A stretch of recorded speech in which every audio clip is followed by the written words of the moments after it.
वापस अगर मैं आकाशवाणी ले चलूँ आपको, तो आकाशवाणी की उद्घोषिका, मंच संचालक, आवाज़ से जुड़ा ये रिश्ता आपके भीतर क्या बदलता रहा? जब रेडियो में कार्यक्रम आता था बाल जगत, हुँ, आकाशवाणी रामपुर से, हुँ, मुझे बहुत अच्छा लगता था। अच्छा, पापा सहयोग तो करते ही थे हमेशा। एक टेप रिकॉर्डर ले आए तो एक बाल जगत रच डाला, हुँ। अकेले उसको रिकॉर्ड किया और तरह तरह की बच्चों की आवाज़ें बनाई। ठीक है, हाँ बेटा बड़ी सुंदर लग रही हो, तुम तो लाल रंग की फ्रॉक पहनी हुए हो, क्या नाम है तुम्हारा? हुँ, वनीता। अच्छा, क्या सुनाओगी? कविता। तो हुँ, सुनाओ। तो इस तरह से मैंने प्रोग्राम किया, लगभग 10 बच्चों की आवाज़ें निकाली। हुँ। और जब वो सुनाया तो पापा बोले, अरे बहुत बढ़िया है ये तो। ये बच्चे कहाँ, कौन से बच्चे लाई तुम ये? तो मतलब वो नहीं पहचान पाए कि ये आवाज़ बना बना के आवाज़ बोल एक रही है। है। नमस्कार, स्वागत है आपका उस कार्यक्रम में जिसका नाम है बातें अनलिमिटेड। अनकही बातें ज़िंदगी की, जहाँ सुकून, मुस्कान और अच्छे ख़्याल बातों-बातों में ही मिल जाते हैं। यहाँ हम नाम और काम से आगे बढ़कर ज़िंदगी की बातें करते हैं।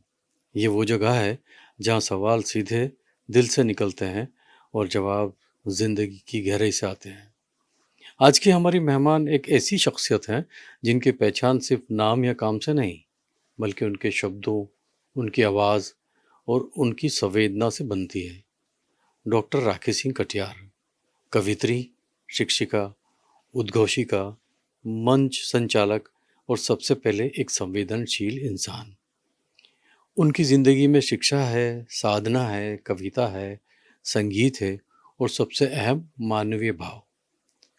लेकिन आज हम उनके पुरस्कारों की सूची नहीं पढ़ेंगे, ना ही उपलब्धियों का हिसाब करेंगे।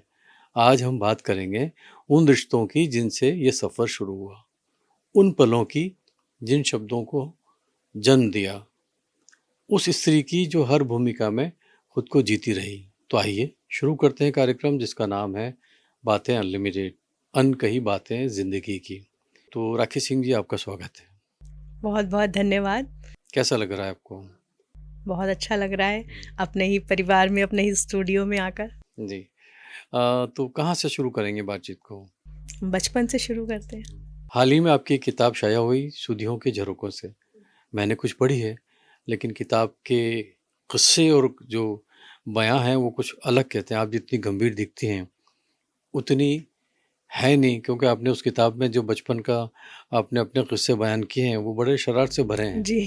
तो आप हमें ये बताइए कि कैसा था आपका बचपन और कैसी थी आपकी ज़िंदगी, कौन कौन था परिवार में और आपका जन्म कहाँ हुआ? जी, जन्म मेरा पीलीभीत उत्तर प्रदेश में हुआ। हम्म, और हम 4 भाई बहन हैं। हम्म, और मैं जो हूँ वो मतलब पापा की कोई बुआ भी नहीं थी और पापा की कोई बहन भी नहीं थी। हम्म, तो जब मैं पैदा हुई तो मेरे माता पिता बहुत प्रसन्न हुए।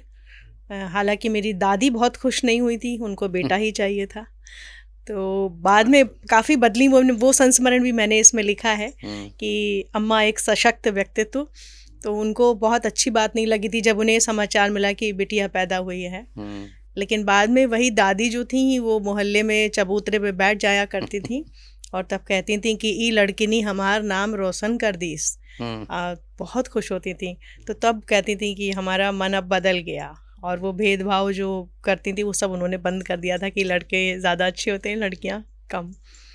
तो ऐसे परिवार में हुई। माता पिता का सहयोग बहुत बहुत मिला, हमेशा मिला। जब भी कोई इच्छा बताई उनको कि मैं ये करना चाहती हूँ जी, तो उन्होंने कभी ना नहीं करा। जैसे रामपुर रेडियो स्टेशन से बच्चों का प्रोग्राम आता था, तो जब सबसे पहली बार मेरा चयन हुआ, वो लोग आए थे पहले शहर में और मैंने ऑडिशन अप्रूव किया। ये बात है कक्षा 4 की। अच्छा, एक निबंध प्रतियोगिता थी, मम्मी अच्छी या पापा। हम्म, तो पहले मैं अपने विद्यालय से मेरा चयन हुआ, उसके बाद में और विद्यालयों के बच्चों के बीच हुआ। और मैं वहाँ जब ऑल इंडिया रेडियो रामपुर जाने की बात हुई तो पापा ने, हमारे छोटे मामा थे, उनसे कहा कि पप्पू तुम जाओ इसे लेके। हम्म, मतलब मना नहीं किया, सब इंतज़ामात कर दिए कि तुम्हें जाना है। और वहाँ पे मुझे प्रथम पुरस्कार मिला, अरे वाह! 500 रुपये का। उस समय 500 रुपये और बहुत पुरस्कार बड़ी मिलना बात थी। रेडियो से। हम्म, तो इस तरह से कोई भी चीज़ में जब कहा करना है तो उन्होंने कभी ना नहीं कहा कि हाँ ठीक है करो। तो ये एक बहुत बड़ा आशीर्वाद रहा और मुझे लगता है इसीलिए मेरा बचपन बहुत सुहाना था, बहुत खुशगवार था। और मूलतः प्रवृत्ति से मैं आज भी शरारती हूँ। हम 3 लोग हैं परिवार में, मैं और मेरे 2 बच्चे। और बच्चे अक्सर मेरी शरारत से यही कहते हैं कि मम्मी कई बार हमें लगता है कि हम आपको पाल रहे हैं। तो पर मुझे अच्छा लगता है कि जीवन में इतना भी क्या गंभीर होना, ठीक है, समस्याएं तो सारी हैं ही, सबके जीवन में है, अलग अलग स्वरूप होता है और स्ट्रगल जो है, संघर्ष कभी खत्म नहीं होता।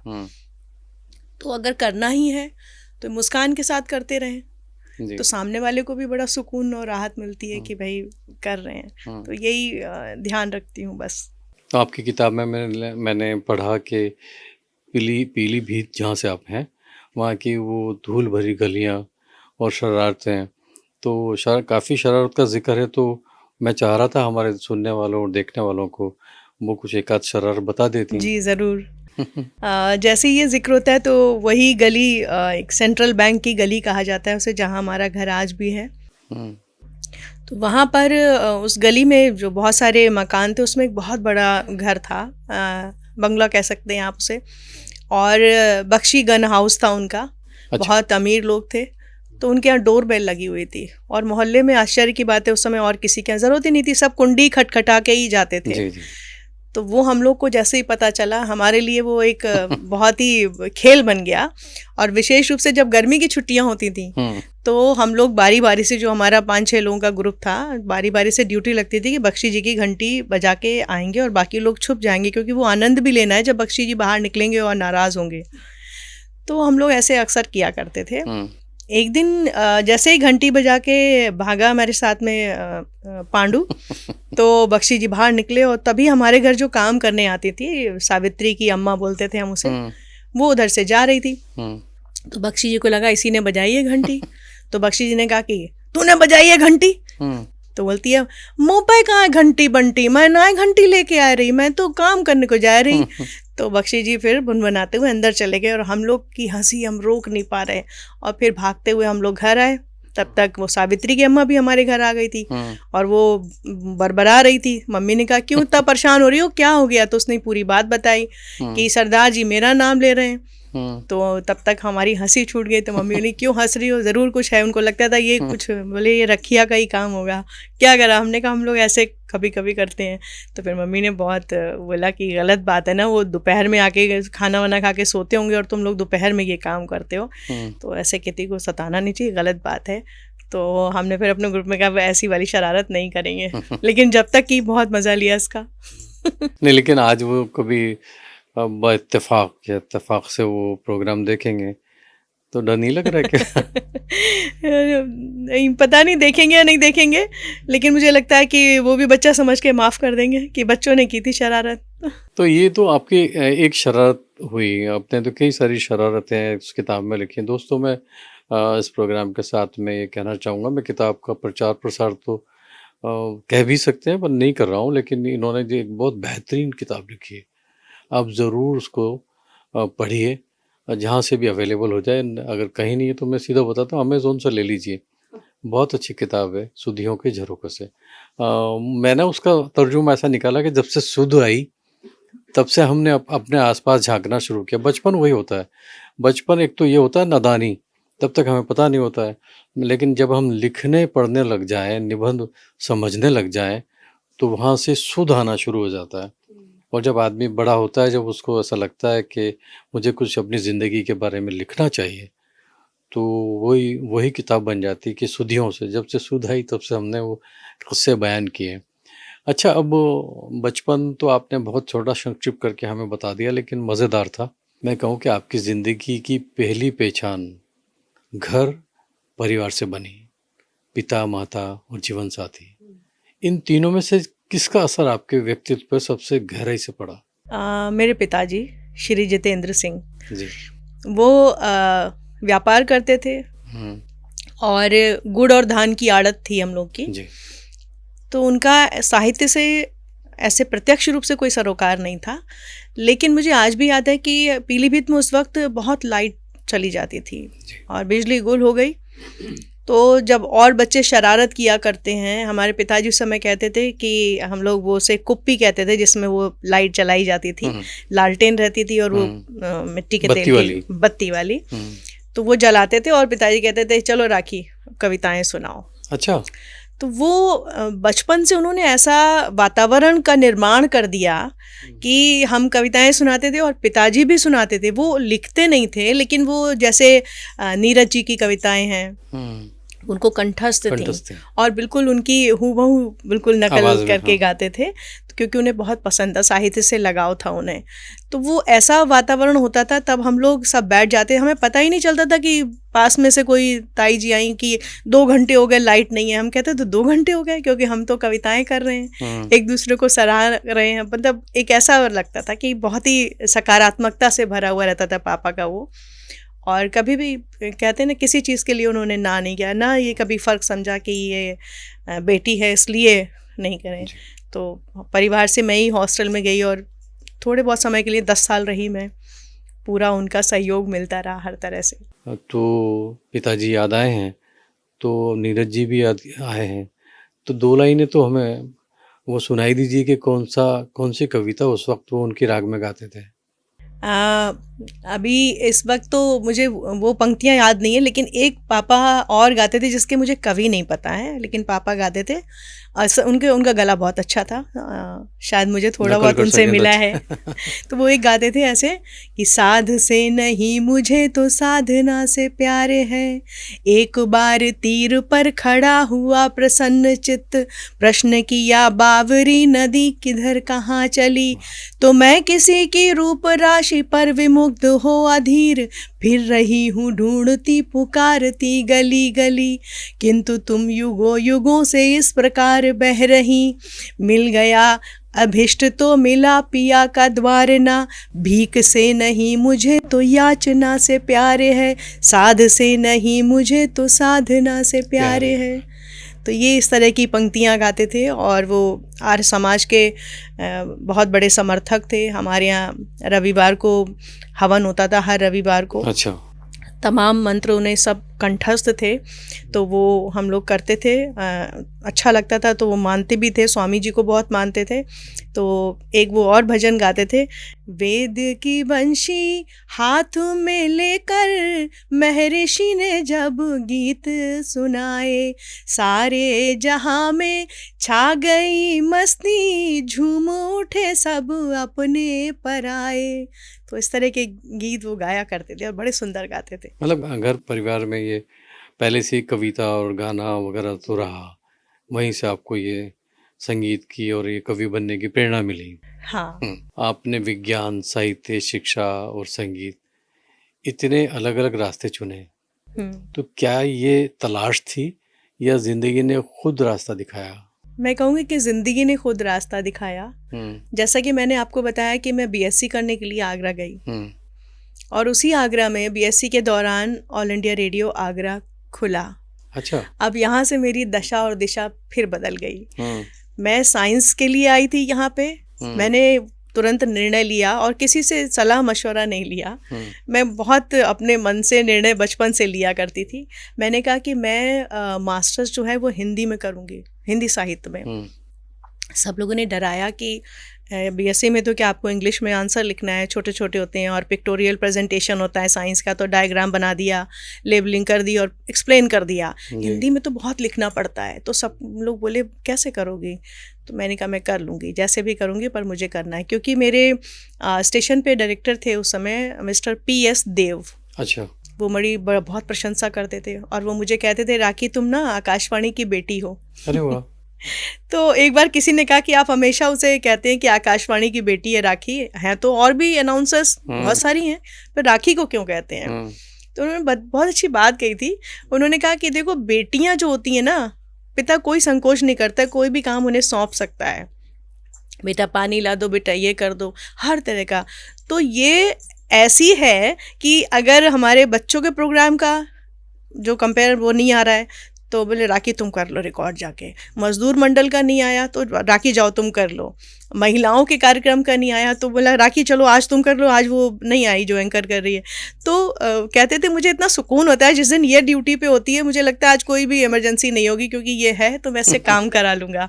तो इसलिए वो कहते थे, मैं इसीलिए बोलता हूँ ये हमारी आकाशवाणी की बेटी है, तो इससे हम बिना संकोच के काम करवा सकते हैं। ये एक बहुत अच्छी बात है कि सरकारी महकमे में भी महिलाओं को इस तरीके से सम्मान के साथ में जी और एक रिश्ते के नाम से बुलाया जाए, बिल्कुल, उस वक्त की बड़ी बात थी शायद, बहुत बहुत है बड़ी। ना। अभी फिर आपने पीएचडी की, सब लोग करते हैं, तो पीएचडी सिर्फ डिग्री होती है या अपने भीतर उतरने की यात्रा, आपके लिए क्या था? मैं उसे अपने भीतर उतरने की यात्रा मतलब समझती हूँ। और देखिए जब मैंने पीएचडी का जब विषय चुना हम्म, तो बहुत आसान से विषय भी ले सकती थी, लेकिन मैंने द्विवेदी युग की एक पत्रिका थी, जुलाई 1922 से लेके फरवरी 1950 तक वो चली और नवल किशोर प्रेस लखनऊ से निकलती थी। जी, माधुरी नाम था उसका। हाँ, और माधुरी पत्रिका के संपादक बहुत लंबे समय तक प्रेमचंद जी भी रहे, पंडित दुलारे लाल भार्गव, मतलब उसमें जो भी सबसे अच्छा लिखने वाले थे उस वक्त के लोग, वो सब माधुरी में लिखा करते थे। हंस के समकालीन थी। जी, तो जब मैं अपने डॉक्टर बीके सिंह जी जो मेरे गाइड, प्रणाम करती हूँ उनको, वो अब इस दुनिया में नहीं है पर उन्होंने मुझे बहुत सहयोग दिया। उन्होंने कहा कि तुम ये एक बात समझ लो कि मैं बोल बोल के लिखवाऊंगा नहीं ना मैं तुम्हें कोई ऐसा रास्ता बताऊंगा कि राखी वहाँ से आसान होगा। मेरे साथ अगर काम करोगी तो बहुत मेहनत करनी है और सब कुछ खुद करना है। तो मैंने कहा सर मैं करूँगी। तो उन्होंने कहा इस पत्रिका पे काम नहीं हुआ है, करो। अब हुआ क्या, जो आप कह रहे हैं ना भीतर तक जाने की यात्रा, शौक है पढ़ने का, साहित्य का, संगीत का। फिर एक चिरंजीव पुस्तकालय आगरा में था जहाँ पे मुझे 100% प्रतियाँ उसकी मिल गई। अच्छा। वरना कहीं पे भी नहीं मिल रही थी कि पुरानी पत्रिका है, अंक इतने ख़राब हो चुके थे कि पढ़ना जाए, वहाँ पे सब थे। तो हुआ क्या, शुरुआती कम से कम 6 महीने मैं जाती थी वहाँ पे और मुझे इतना अच्छा लगा, इतनी अच्छी अच्छी कविताएं, इतना इतना। तो मैं अपनी एक डायरी ले आती थी, उसमें वो नोट करने लगी। पर मुझे लगा धीरे धीरे कि मैं उस तरह से नहीं चल रही हूँ जो मैंने अध्याय बांटे हैं। पत्रिका में प्रकाशित कथा साहित्य का अनुशीलन, पत्रिका में प्रकाशित निबंध, तो मुझे सारे ही करने हैं। पर मैं वो रुचि कविता में, तो कविता में ही लग गई। अच्छी अच्छी कविताएं कोट की तरह उतारने लग गई। फिर मैंने कहा जब गुरुजी ने कहा कितना काम हो गया है, मैंने कहा सर, तो बोलते हैं देखो अच्छी बात है तुम्हारी कविता में रुचि है, पर अभी तुम्हें वो बिल्कुल जैसा घोड़ा होता है ना कि आँख पे बांध देते हैं उसके, तो आपको वो बांध के चलना है कि मुझे अपने जो पाठ हैं बटे हुए उसके आधार पे काम करना है, वरना बहुत डिले हो जाएगी। तो मैंने कहा ठीक है। पर मैंने उस पत्रिका को पढ़ा ही नहीं, उसके सारे अंक ऐसा लगता है मेरे अंदर वो समा गए हैं। अब मुझसे माधुरी पत्रिका के विषय में कोई भी बात करे तो मैं ऐसे ही बोल देती हूँ, मुझे पढ़ने की ज़रूरत ही नहीं पड़ती क्योंकि मैंने उस वक्त बहुत मेहनत से पढ़ लिया। अच्छा। और फिर जो श्रीमती रानी भार्गव जी हैं जो उसकी मालकिन, मैं लखनऊ में उनसे मिलने भी गई, वो बहुत प्रसन्न हुई, बोली इतनी मेहनत का काम बच्चे आजकल करते नहीं हैं, तुमने ऐसा विषय चुना है। पर बहुत अच्छा लगा कि हिंदी पत्रकारिता का विषय हो गया। उस समय की जो पत्रिका थी, ये मैं आपको एक बात और बताना चाहूँगी यहाँ पे, अश्लीलता या कोई भी चीज़ हो उसकी परिभाषा समय के अनुसार कैसे बदलती है, उसका एक उदाहरण दे रही हूँ।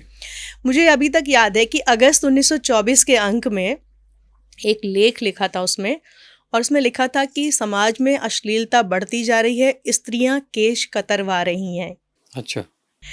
तो मैंने पढ़ा और मैंने सोचा कि उस वक्त स्त्रियों का बाल कटवाना अश्लीलता की श्रेणी में माना जाता था, तभी तो एक इतनी बड़ी पत्रिका में भी लिखा गया है। लेकिन आज क्या आप सोच सकते हैं मतलब समय के साथ साथ परिभाषाएं बदल जाती हैं, चीज़ों के मायने बदल जाते हैं। तो उस पढ़ के मेरे चेहरे पे मुस्कान सी आई। फिर मैं सोचने लगी कि कितनी चीज़ें बदलती हैं, तो कैसे कैसे ये सफ़र होता है, बदलाव की जो प्रक्रिया होती है। तो ये सारी चीज़ें थी। तो मैंने तो जो अपना शोध कार्य किया उसमें बड़ा आनंद लिया, हर पल, हर क्षण, हर शब्द को पढ़ा, अपने मन की यात्रा में शामिल करा और बड़ा आनंद लिया। तो मेरे लिए कोई बोझ नहीं था, मुझे लगता है कि और कर सकते हैं तो और भी पीएचडी करनी चाहिए पर वो जिम्मेदारियां भी होती हैं जो निभानी ज़रूरी हैं। बहुत से लोगों के साथ काम किया, तो अक्सर ऐसा होता है कि जिस जगह काम करते हैं या तो कोई ख़राब बात याद रह जाती है या एक बहुत अच्छी बात याद रह जाती है। वो क्या थी? रेडियो के सफ़र में अच्छी बातें बहुत सारी हैं। हम्म उसमें से जैसे सबको पता था कि ये यहाँ पे पढ़ाई भी कर रही है, हम्म ठीक है, और यहाँ पे रेडियो में काम भी करती है, जी। एडवर्टीजमेंट में अपनी आवाज़ भी देती है, खुले मंच पे कोई कार्यक्रम होते हैं वहाँ पे भी ये करती है, तो ये बहुत सारी चीज़ें कर रही है जी। और मेहनती लड़की है, संघर्षशील है। तो एक बहुत अच्छी बात है कि उस समय जो रेडियो में ड्यूटी ऑफिसर होते थे, 5-6 लोग थे उस समय। और सबसे सुखद संयोग ये है कि सब के सब इस बात का ध्यान रखते थे, अगर पता होता था कि आज राखी ड्यूटी पे है तो उनको पता है कि हॉस्टल से है वो, तो उनकी जो पत्नियां थी, हमारी भाभियां, वो भी अच्छा आज राखी ड्यूटी पे है तो वो मेरा टिफिन भेजती थी। अरे वाह, वेरी गुड। ये बहुत बड़ी बात है, कौन किसके लिए इतना करता है। मतलब नीरज जी थे वहाँ पर, वो भी लाते थे, राजेश श्रीवास्तव जी, उनको बाद में मैं राखी भी बांधने लगी, भाभी ने मेरे लिए बहुत बहुत ही सहयोग करा। तो जहाँ आज राखी जी हैं तो मेरा टिफ़िन आता था और मैं बिल्कुल निश्चिंत होके वहाँ पे आराम से खाना खाती थी और 11:30 बजे तक प्रसारण में रहती थी। तो ये चीज़ जो है ना मेरे दिल को आज भी मैं सोचती हूँ तो मुझे इतना अच्छा लगता है। और सबसे अच्छी बात है, आज भी उन लोगों से मेरे रिश्ते हैं, अभी भी, और और बहुत अच्छे रिश्ते हैं, हम सुख दुख में एक दूसरे के साथी हैं। तो जिनके साथ भी काम करा उनसे एक संबंध बन गया, वो मेरा परिवार बन गए। तो यही ऐसी और भी चीज़ें हैं जो मुझे लगती हैं कि उन्होंने बहुत अच्छा किया। जैसे कविता जीवन में आई तो उससे रिलेटेड एक सवाल मैं अगर आपसे करूँ तो जैसे आपकी रचनाओं में संवेदना एक स्थायी स्वर है, क्या ये जिंदगी से मिला उपहार है या किसी पीड़ा से उपजी हुई शक्ति? जो मेरा सबसे पहले कविता लिखना शुरू हुआ था, मुझे हम लोग आपस में 4 भाई बहन थे, तो स्वाभाविक है लड़ाई झगड़ा भी होगा, और होता सभी घरों में होता है, वो अलग तरह के झगड़े होते हैं। तो जो मैंने पहली कविता लिखी थी, मेरे हमारा बड़े भैया से किसी बात को लेके झगड़ा हो गया था बहुत ज़्यादा, और मुझे बहुत हर्ट करी थी वो बात, बहुत दिल दुख गया था। और दिवाली की रात थी और पटाखों को लेके हुआ था झगड़ा, पर मैंने इतना दिल पे उसे ले लिया। मैंने उस दिन पहली बार 5 कविताएं लिखी, और उस समय भी कविताओं में वो अल्हड़पन जैसा नहीं था, उसमें भी एक सीख की बात होती है, जैसा आपने सुधियों के झरोकों में देखा है। तो मैंने वो कविताएं लिखी और मैंने दूसरे दिन सुबह पापा को दिखाई, तो उन्होंने कहा कि बहुत अच्छा है, कहाँ से सीखी? तो हमने कहा कि ऐसे ही, कल भैया ने मुझे बहुत ऐसे भला बुरा बोला। तो पापा बोले तो अच्छी बात है, फिर तो लड़ाई होती है, तुम्हारी कविताएं लिखेंगी। तो कहने का मतलब ये है कि ये तो सही बात है कि वियोगी होगा पहला कवि, आह से उपजा होगा गान। तो कहीं ना कहीं मन में दुख, अब उस दुख को कोई ऐसे ही उड़ा सकता है, कोई ऐसा दुख नहीं था, लेकिन शुरुआत उससे हुई।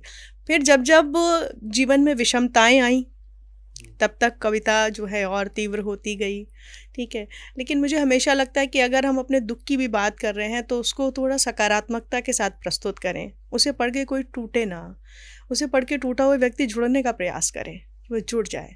ये मेरी हमेशा कोशिश रहती है। इसलिए जो बचपन के संस्मरण है उसमें भी मैंने सोचा कि मैंने वो बातें लिखी जो एकदम बचपन की हैं, पर अब तो मैं बड़ी हूँ ना, तो मुझे वो चीज़ें भी डालनी चाहिए कि मेरे हिसाब से अब ये कैसा होना चाहिए था, या बच्चों को इससे क्या संदेश मिल रहा है, या हमने कोई गलती की है, हमने किसी को सताया है तो हमें क्या करना चाहिए था उस वक्त। तो वो इसलिए हर पार्ट में वो चीज़ें भी डाली हैं कि हमें करना क्या चाहिए, या ये बात हुई तो हमें इससे क्या सबक मिला। जैसे मैंने एक उसमें लिखा था कि हम जाते थे तो जुगनुओं को हम लोग बॉटल में भर लेते थे, और वो हमारे लिए टॉर्च जैसी हो जाती थी, और जुगनू तो मिलते भी बहुत थे।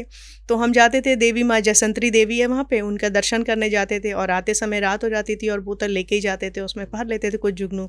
हमारे लिए खेल होता था, तब हमें समझ नहीं आता था कि वो भी प्राणी है, छटपटाहट होती होगी अंदर, कुछ घुट के मर भी जाते थे, तो तब तो समझ नहीं आता था।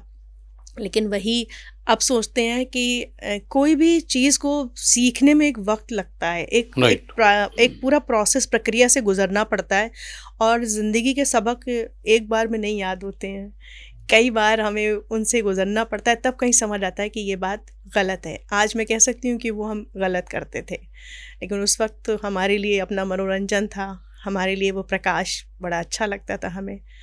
तो इस तरह की चीज़ें हैं। मैं तो अभी भी वहीं अटका हुआ हूँ कि वो कौन सी बात थी भैया की जो आपको कवित्री बना दिया उन्होंने। तो मेरे सुनने वाले और देखने वाले भी कवि बनना चाहेंगे तो वो क्या कवि मतलब कवि कैसे बन जाता है? ऐसी कौन-सी कड़वी बात होती है? और वो भी बताइए कि उसके बाद में फिर बड़े भाई साहब से फिर सुलह वगैरह हो गई क्या? दरअसल मैं बचपन से बड़ी पढ़ाकू किस्म की थी और इस बात को लेके भैया की बहुत डांट पड़ती थी क्योंकि भैया उतना पढ़ते नहीं थे हुँ, और हमारे रिजल्ट में भी ज़मीन आसमान का अंतर होता था। हुँ, तो हम लोग के छमाही परीक्षा जिसे हम कहते हैं वो तब होने वाली थी, दिवाली के बाद हुआ करती थी और हम पढ़ रहे थे तो पापा ने एक नहीं कम से कम 5-6 बार उन्हें टोका था कि वो पढ़ रही है तुम भी पढ़ने बैठ जाओ। हाँ, तो भैया ने उस दिन कहा जब बात हो रही थी हम लोग कहते थे रोशनी वाले पटाखे हमें दे दो और वो आवाज़ वाले तुम ले लो, ये हिस्सा बंटवारा हो जाता था। हुँ, तो उन्होंने कहा कि नहीं इस बार हम कुछ नहीं देंगे तुम्हें, तुम बस पढ़ो, बस मम्मी पापा खुश रखो तुम और देखना कुछ कर नहीं पाओगी, कोई टॉप अप नहीं कर पाओगी जो हर समय पढ़ती रहती हो। हुँ, तो हमको बहुत ख़राब लगा कि ये ऐसे बोले कि कुछ कर नहीं पाओगी, तो हमको दिल में अंदर तक लग गया कि यार ऐसे बोल दिया इन्होंने कि हम कुछ नहीं कर पाएंगे तो वो बच्चे के मन की बात थी कि उसे हर्ट हुआ और फिर लिखा और फिर वही बड़े भैया भानु प्रताप सिंह उनका नाम है, तो उनके साथ फिर बहुत सारी संस्मरण मैंने इस पर लिखे हैं। जैसे बच्चों की बातें, जैसे मुझे बहुत पसंद है बैंगन की सब्ज़ी हुँ, और मम्मी जिस तरह से बनाती थी कढ़ाई लोहे की कढ़ाई में, तो हम लोग कोई त्योहार था और मम्मी गरम गरम कचौड़ियाँ बना रही थी उड़द की दाल की और फिक्स था मेन्यू हर त्योहार पे बैंगन की सब्ज़ी, गोभी आलू की सब्ज़ी, तले जी, हुए आलू, एक रसे की सब्ज़ी और लौकी का रायता, इतनी चीज़ें बनती थी। हुँ, तो वो जो बैंगन में जो बैंगन का डंठल होता है ना, हुँ, वो मुझे बहुत पसंद था, अभी भी मुँह में पानी आ रहा है तो हुआ क्या, भैया को भी अच्छा लगता था। हाँ, तो हमने बारी-बारी से गरम-गरम कचौड़ी लेने जाना है, किचन तक जाना है। तो भैया से हमने कहा कि एक बार तुम जाओ, एक बार हम। हुँ, तो जब भैया गए ना, उतनी देर में उसमें 2-3 डंठल थे, तो हमने चूस लिए सब अच्छी तरह से। हुँ, और फिर डर भी लगा कि अरे! ये आएँगे तो कहेंगे ये तुमने क्या किया? हुँ, तो उसके बाद में उन पे आर्टिफ़िशियली थोप दिया, बैंगन की सब्ज़ी थोप दी और ऐसे छुपा हाँ, के रख चुप दिया। हुआ क्या, जब भैया आए तो उन्होंने भी अपनी कचौड़ी तोड़ी और वो बैंगन का डंठल उठाया कि इसको चूसेंगे। यहाँ तक ले गए, उसके बाद वो जो थुपा हुआ था वो गिर गया। अब जैसे ही गिरा वो इतनी ज़ोर से चिल्लाए मम्मी! तो मम्मी ने कहा क्या हो गया? उनको लगा पता नहीं क्या हो गया, जल गया हाथ की कचौड़ी इतनी गर्म थी। बोले इसने सारे डंठल खा लिए और मैं वहाँ से नदारत हो गई, मुझे पता चल गया मेरी पिटाई हो जाएगी। तो बहुत देर के बाद फिर मैं शाम को छुपी रही मैं नीचे जाके और आई, तब मम्मी ने कहा, हमारी मम्मी की खास बात थी ना, उन्होंने कभी ऐसे मारा पीटा नहीं, जबकि उस समय बहुत आसानी से मारते हाँ, थे लोग। बिल्कुल, हाँ, वो समझाती थी बहुत प्यार से, तो बोलती थी देखो बेटा तुम्हें भी अच्छे लगते हैं, भैया को भी अच्छे लगते हैं, हुँ, है ना, तो अगर 3 थे उसमें तुम चलो 2 खा लेती, एक तो छोड़ती उसके लिए, है हुँ, ना, ऐसा नहीं कि जो चीज़ अच्छी लग रही है वो सब हम ही खा लें। जी, तो आंसू आ गए मेरे इस बात पे, क्योंकि वो इतने प्यार से समझाती थी, तो मैंने कहा कि हाँ मम्मी अब नहीं करूँगी ऐसा तो इस तरह के बहुत सारे किस्से थे बचपन के। तो मुझे ये लगा कि लिखने से एक तो जो हमारे उम्र के लोग हैं हाँ, उनको जब पढ़ेंगे तो एहसास होगा कि अरे ये सब चीज़ें हमारे साथ हुई हैं। दूसरा मुझे विशेष रूप से ये था कि जो अभी पीढ़ी है या मेरे अपने बच्चों का बचपन भी बिल्कुल अलग था मेरे बचपन से, जी, तो वो ये समझेंगे कि उस समय का बचपन कैसा हुआ करता था, इनके खेल खिलौने कैसे थे, राइट, ये छुट्टियों में किस तरह का समय बिताते थे। हुँ, अब तो छुट्टियों से पहले ही प्लान हो जाता है कि हम वहाँ जा रहे हैं भागे, घूमने के लिए और घूम के आते हैं और बस। लेकिन हम किस तरह से, कोई डिमांड भी नहीं होती थी कि हमें कहीं घूमने जाना है। पास में नानी का घर था, बस उसी गली के दूसरे छोर पे, वहाँ चले गए और नहीं तो गली में अपना पूरे समय खेलना है। और बड़े अभी सोचो तो इतने क्रिएटिव से खेल हुआ करते थे। हुँ, पूरा जीवन मुझे लगता है कि हमने उससे सीख लिया। हुँ, हम गुड्डा गुड़िया का जब विवाह करते थे तो बाकायदा हर रस्म होती थी जो बड़े लोग करते हैं। अच्छा, हाँ, चाहे वो सामान देना हो, तोहफे देना हो, तो हमारा एक हुँ, साथी, दहेज भी, हाँ, वो बोले कि राखी ना तुमने बिल्कुल गलत फैसला करा, हम लोग को बनना चाहिए था लड़के वाला, तो अच्छा, हमें दहेज भी मिलता और हमारे यहाँ गुड्डा गुड़िया दोनों रहते। इसने हुँ, ही हाँ कर दिया आगे बढ़ के। तो ये छोटी छोटी चीज़ें हैं। तो हुँ, मतलब हम लोग कितना सीखते हैं, त्याग है, समर्पण है, ये हुँ, सारी चीज़ें हम अपने बचपन से ही तो सीखते हैं। उस वक्त हुँ। हमें पता नहीं होता है कि हम सीख रहे हैं, पर वो प्रक्रिया तो पैदा होने के साथ ही शुरू हो जाती है। लेकिन उस वो ज़माना था कि लड़का-लड़की में भेद तो हुआ करता था, जी। कि लड़कों को ज़्यादा तरजीह दी जाए और लड़कियों को कम, वो भी आपने महसूस किया होगा। जी, मेरी दादी जो थी ना, वो हमेशा हर त्योहार पे बड़े लोग पैसे देते हैं, तो मेरी दादी जो थी बड़े भैया को 1 रुपया देती थी और मुझे 50 पैसे और छोटे भाई बहन को 25-25 पैसे। तो हमें बड़ा ख़राब लगता था कि हम भैया को पूरा 1 रुपया देती हैं, जबकि भैया 2 ही साल बड़े हैं मुझसे। अच्छा। तो मैंने एक बार पूछा अम्मा से कि अम्मा क्यों ऐसे क्यों करती हो, हमको भी दो, अगर आपकी बड़े लोगों को 1-1 रुपया दे दो, छोटे वालों को कम। तो सीधे बोलती थी कि तू का लड़का की बराबरी कर लोगी, हाँ तू लड़के नहीं। तो हम फिर चुप हो जाते थे। हम मम्मी से कहते यार अम्मा बहुत पक्षपाती हैं। तो फिर वही अम्मा लेकिन बाद में बदली और बहुत अच्छी तरह से बदल गई। तब उनको लगता था कि नहीं, ये नहीं करना चाहिए, सब बच्चे एक जैसे हैं जी। तो उनमें फिर बदलाव भी आया। अभी जब ये भाई साहब वगैरह मिलते हैं तो अभी तो अच्छे से मुलाकात होती है, बहुत अच्छे से होती है, लेकिन पुरानी बातें कुछ याद आती हैं। जी जी बिल्कुल, बहुत सारी नहीं, बातें होती हैं। नहीं मगर वो भैया कहते हैं कि तुम मुझसे बहुत लड़ा करती थी, ऐसा सब कुछ? नहीं, ऐसे नहीं बोलते हैं। और थोड़े अफसोस की बात है कि अभी सितंबर में भैया की डेथ हो गई, ऑल ऑफ ए सडन, बड़े भैया। सॉरी मुझे। हाँ, सितंबर में ही उनको हार्ट फेल हुआ। और ये दरअसल जब पुस्तक मैं लिख रही थी तो हमने सब प्लान किया था कि इसका लोकार्पण हम पीलीभीत में करेंगे, क्योंकि जहाँ की गली की बात है, जहाँ के दोस्तों की बात है। और मन में सोचा था कि इसमें जिसका जिसका जिक्र है उन सबको मैं मंच पे बुलाऊंगी और सम्मानित करूंगी कि आपके साथ मेरी यादें जो थी वो। तो पर ये कुछ चीज़ें हमारी योजना में होती हैं, पर कुदरत की योजना अलग होती है, पता नहीं होता। तो इसलिए फिर मैंने सोचा कि यहाँ पे भी मेरा वडोदरा में एक परिवार बन गया है, जो बड़े प्यारे लोग हैं, आप लोग सब लोग। तो मैंने कहा इनके साथ ही कर लेती हूँ विमोचन। तो इस तरह नहीं, लेकिन हाँ जब तक भैया थे तो हमेशा बहुत ज़्यादा प्यार और वो बचपन की वो शरारतें और वो नहीं ध्यान रखते थे। चलिए बात को थोड़ा सा और आगे बढ़ाएं अपन कि आप ये मुझे बताइए कि कोई ऐसा पल जब कविता ने आपको संभाला हो?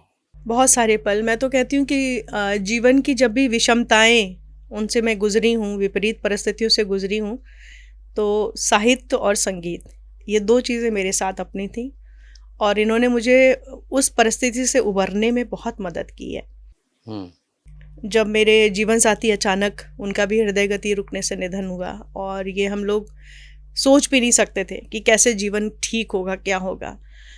तो उस वक्त भी जब मन में बहुत पीड़ा थी तो भी लिखा, और हर बार लिखने के बाद में थोड़ा सा बेहतर महसूस हुआ, या कुछ गुनगुना के रो भी लिए तो जिसे कैथारसिस बोलते हैं, रेचन होता गया। तो इसलिए साहित्य ने और संगीत ने, दोनों ने बहुत संभाला। और मुझे लगता है सभी को इन 2 चीज़ों में जो है वो अपनाना चाहिए जीवन में, क्योंकि ये हमें हर बुरी से बुरी परिस्थिति से भी निकालने में पूरी मदद करते हैं। उस समय की कोई वो जो कविता आपने लिखी थी, वो कुछ चंद उसके लाइनें अगर हमें मिल जाती तो? मैंने लिखा था कि अत्यल्प अपितु सुंदर व्याप्त मौन, विस्तृत शांत अनिंद चीड़ शिखरों से झांक रही रश्मियों की पंचक किरणें, कभी कार्य का निष्फल होना, कभी किसी की व्यर्थ भत्सना का शिकार होना, कुछ सुजनों का लघुकालिक सहयोग, मेरी कविता के अमिट गुंजित स्वर, क्या है ये, यही जीवन है। बहुत अच्छा सोचा। और वाकई आप मैं भी ये समझता हूँ कि कविताएं जब कोई नहीं होता तो हमारे खुद के शब्द, हमारी खुद की सोच और कविता के रूप में वो हमें हमारा साथी होता है और हमें हौसला देता है। दूसरा में था कि वापस अगर मैं आकाशवाणी ले चलूँ आपको, तो आकाशवाणी की उद्घोषिका, मंच संचालक, आवाज़ से जुड़ा ये रिश्ता आपके भीतर क्या बदलता रहा? एक बार फिर मैं बचपन से शुरुआत करूँगी कि जब रेडियो में कार्यक्रम आता था बाल जगत, आकाशवाणी रामपुर से, मुझे बहुत अच्छा लगता था। उसमें चीकू भैया एंकर होते थे। उनका चीकू भैया नाम कार्यक्रम के लिए ही था, वैसे उनका नाम श्याम मोहन सक्सेना जी था। बड़ी अच्छी आवाज़ थी उनकी। तो मैं तो मुरीद थी कि कब इनसे मिलूंगी, सोचती थी। अच्छा, पापा सहयोग तो करते ही थे हमेशा। एक टेप रिकॉर्डर ले आए और अपने दोस्त की दुकान से ख़रीद के लाए, तो हमको 7 कैसेट एम्प्टी खाली कैसेट मिली, वरना 1 कैसेट मिलती थी साथ में। और हम तो शुरू हो गए, भरने का शौक़ उसको। तो एक बाल जगत रच डाला, अकेले उसको रिकॉर्ड किया और तरह तरह की बच्चों की आवाज़ें बनाई। ठीक है, हाँ बेटा बड़ी सुंदर लग रही हो, तुम तो लाल रंग की फ्रॉक पहनी हुए हो, क्या नाम है तुम्हारा? वनीता। अच्छा क्या सुनाओगी? कविता। तो सुनाओ। तो इस तरह से मैंने प्रोग्राम किया, लगभग 10 बच्चों की आवाज़ें निकाली। और जब वो सुनाया तो पापा बोले अरे बहुत बढ़िया है, ये बच्चे कहाँ, कौन से बच्चे लाई तुम ये? तो मतलब वो नहीं पहचान पाए कि ये आवाज़ बना के बोल रही है। तो मैंने कहा कि ये तो मैंने ही अपनी आवाज़ें बदल बदल के बनाया। तो बड़े खुश हुए, बोले ये तो बहुत बढ़िया है। तो बोले क्या करो तुम रिकॉर्ड। तो ये जो वहाँ से यात्रा शुरू हुई थी। फिर कहते हैं ना कि जब आप सोचते हैं तो पूरी कायनात जो आपका साथ देने लगती है। तो जो सोचा था, देखिए निबंध प्रतियोगिता में पहुंच गया आकाशवाणी रामपुर। उसके बाद में समूह गीत प्रतियोगिता होती थी, समूह गान, उसमें मैंने साथ में गाया भी था और कॉन्गो बजाया भी था उस वक्त। अच्छा। जब क्लास 6 में थी मैं, कक्षा 6 में। और तब हम फिर से हम लोग को प्रथम पुरस्कार मिला, GGIC पीलीभीत की बात है, वहाँ से हमारी टीम गई थी। तो वो हर चीज़ से एक सीखने का मौका मिलता रहा कि कहाँ पे कितनी चीज़ करनी है। और रेडियो तो मतलब सबसे हसीन मैं रेडियो को मानती हूँ। अच्छा। जैसे हम एक नाटक कर रहे थे, उसका नाम था ब्रज भाषा में था। तो जो मुख्य कलाकार आनी थी वो नहीं आ पाई किसी वजह से, और मैं उस दिन ड्यूटी पे थी जी। तो सर ने कहा आकाशवाणी की बेटी तो बोला कि ये राखी से करवाओ, देखो। दूसरे सर ने कहा कि राखी से बोलो। तो वो सर बोले कि पर राखी की वो भाषा ही नहीं है ना, हमें ब्रज भाषा में करना है, और वहाँ पे हर चीज़ के लिए आपको स्वर परीक्षा देनी होती है। आप भजन गाते हैं लेकिन आप गज़लें गाना चाहते हैं तो गज़ल की स्वर परीक्षा ऑडिशन अलग होगा। तो बोलते राखी कैसे बोले अच्छा देखो तो डायलॉग दो उसको। तो हमको डायलॉग दिए गए और हमें शौक है अलग अलग भाषाओं का, बोलियों का, तो हम बोल पाए। तो सर खुश हो गए कि आज चलो हो जाएगा। अब समस्या ये आई कि हमारे जो पति का किरदार कर रहे थे वो बहुत बड़े कलाकार पंडित जगदीश शर्मा जी। अच्छा। इप्टा के आर्टिस्ट, और मतलब बहुत सालों से वो मंच पे नाटक और रेडियो के नाटक। तो हमें उनकी लड़ाका बीबी का किरदार करना था। झलकी का नाम था सुर को जादू, यानी सुर का जादू। अच्छा। और वो हारमोनियम पे रियाज कर रहे हैं, दरवाज़ा कोई खटखट आ रहा है। तो हमें जो डायलॉग बोलना था हम बोल ही नहीं पा रहे थे, इतने सीनियर हैं, मतलब हम लड़ाका बीवी कैसे बनेंगे इनकी। एक रीटेक हुआ, दूसरा हुआ, फिर वो बोले उनसे इशारा करके भाई रुको। फिर हमसे बोले देखो बिटिया, हम इस समय तुम्हारे पति हैं और हम सीधे साधे, तुम हो लड़ाका। तो ऐसा करो, कमर पे रखो हाथ और फिर बोलो डायलॉग, हमारे सफ़ेद बालों पे मत जाओ। तो ये चीज़ जब उन्होंने ऐसे कहा तो हम थोड़े से खुले। बहुत सही। बड़ा अच्छा सा डायलॉग था उसमें। हमने भी कमर पे हाथ रखा और हमने कहा अरे जी कहाँ सर्री पने की बातन नहीं कर रहे हो, जाके दरवाजो तो खोलो। तब सर वहाँ से बोले कि सही है। और फिर हमने वो पूरी झलकी की। तो मतलब कई बार होता है परिस्थिति के हिसाब से आपको ये सब चीज़ें सिखाती हैं। राइट। कि हमें इस समय क्या करना है, उसके हिसाब से हमें अपने मन को तैयार करना है। ये नहीं देखना है कि अरे नहीं हम तो बहुत छोटे हैं, हम तो नए कलाकार हैं, हम तो पहली बार कर रहे हैं। ये सबसे निकलना पड़ेगा। यानी आपको हमेशा अपने आत्मविश्वास का संतुलन बना के रखना बहुत ज़रूरी है।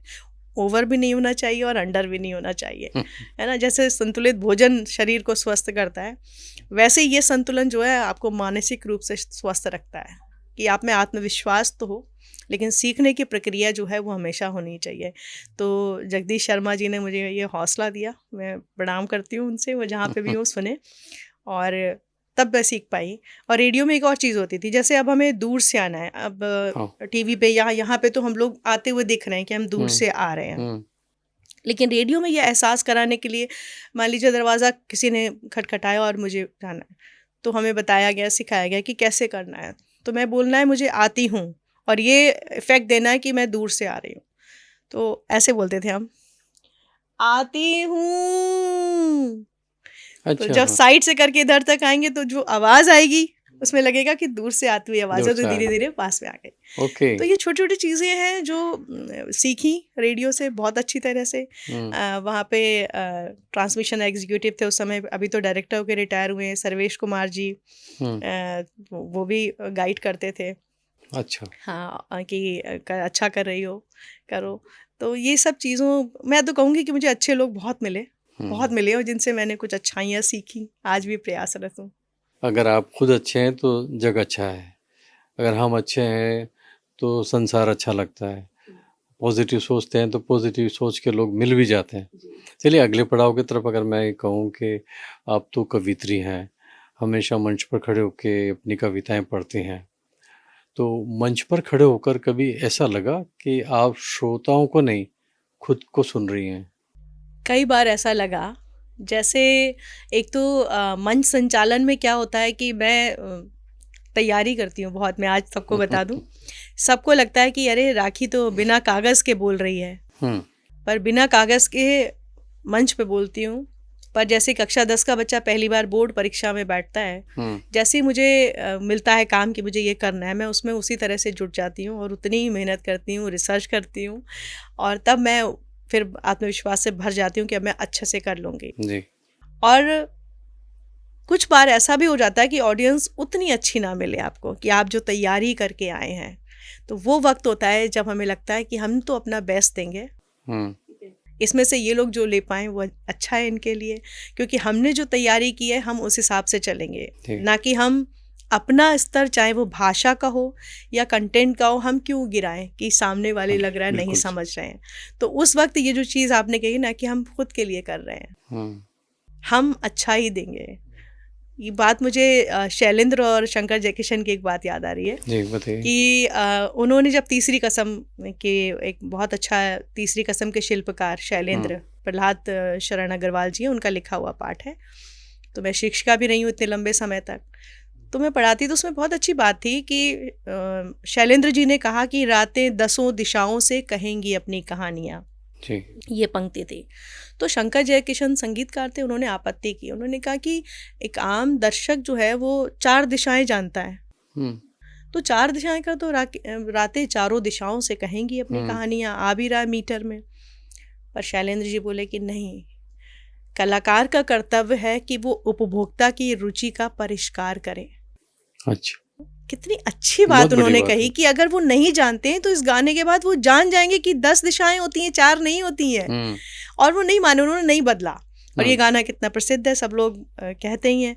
तो ऐसे ही मुझे भी इससे बहुत कुछ सीखने को मिला कि हमें अपना जो स्तर है उसको नीचा नहीं करना है, बल्कि हमें ऐसी चीज़ें परोसनी है कि लोगों का सिर्फ स्वाद नहीं, गुणवत्ता पे भी ध्यान जाए, ये हमें क्या लेना है, नहीं बिल्कुल सही है ना, क्या सुनने से कान में जाके हमारा मस्तिष्क स्वस्थ हो जाएगा, वो बहुत ज़रूरी है जी। तो ऐसे अवसरों पे खुद को सुना रहे हैं, वो भी अच्छा लगता है, खुद सीख रहे हैं, वो भी अच्छा लगता है। होता ये है कि मतलब जब भी अगर हम लोग एंकरिंग कर रहे हैं या आप मंच पर से बात कर रहे हैं, तो आप बहुत सही बात कही कि हो सकता है दर्शक उस या श्रोता उस तरीके के ना भी हो, लेकिन हमें तो अपना 100% देना होता है।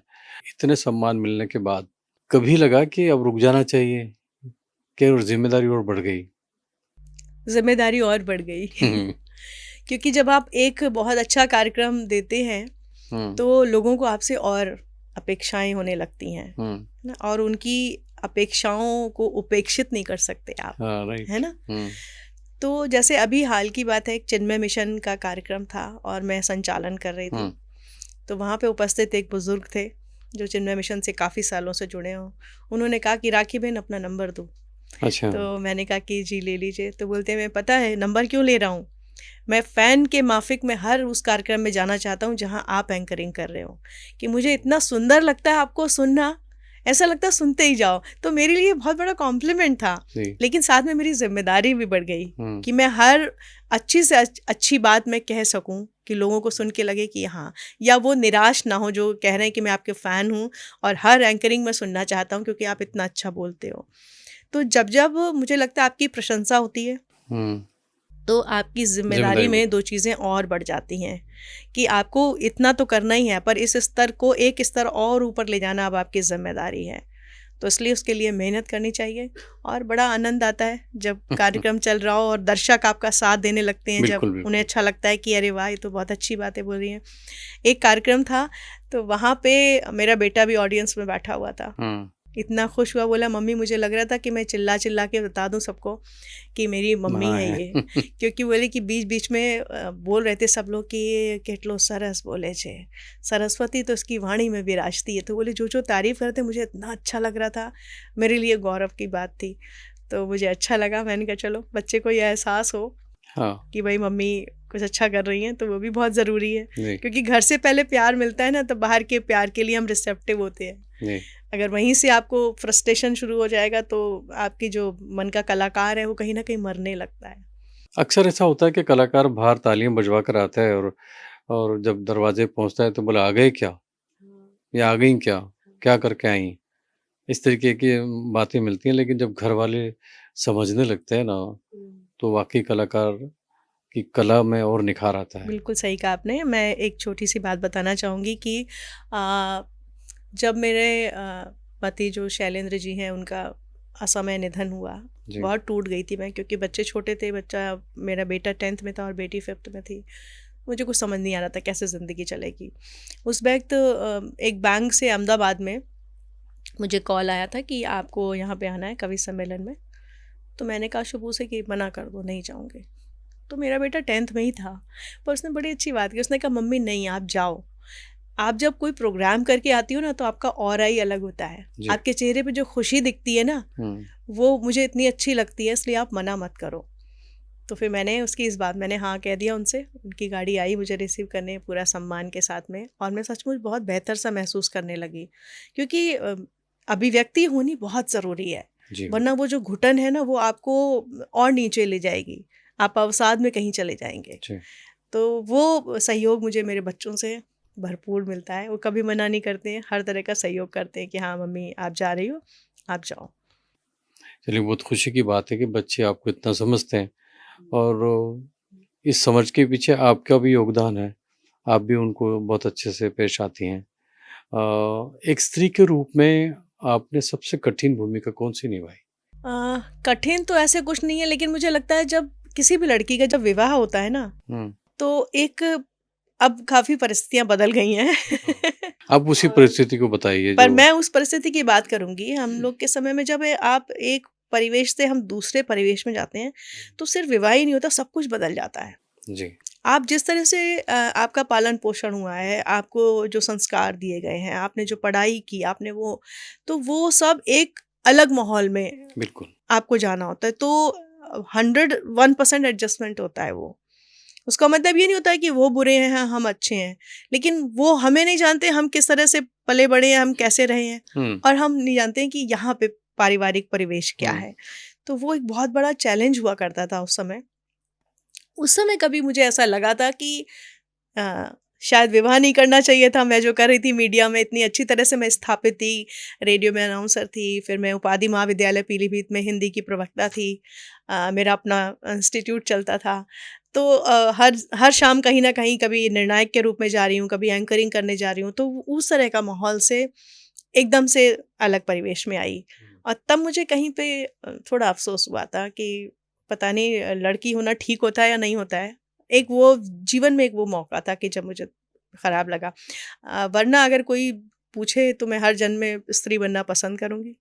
बहुत अच्छा लगता है मुझे सजना, संवरना, सबसे बातें करना, हँसना, बोलना, गीत गाना, कविताएँ लिखना, हर चीज़ अच्छी लगती है। लेकिन आपने कहा कि स्त्री बनना पसंद करूँगी, लेकिन पत्नी बनना पसंद करेंगी। हाँ, बिल्कुल। एक सुलझे हुए इंसान की जैसे मेरे पतिदेव थे। जी। बहुत सुलझे हुए थे, और जब मैंने उन्हें बताया था कि मैं ये सब कर रही हूँ, करती हूँ, हुँ, तो कोई समस्या तो नहीं होगी आपके परिवार में?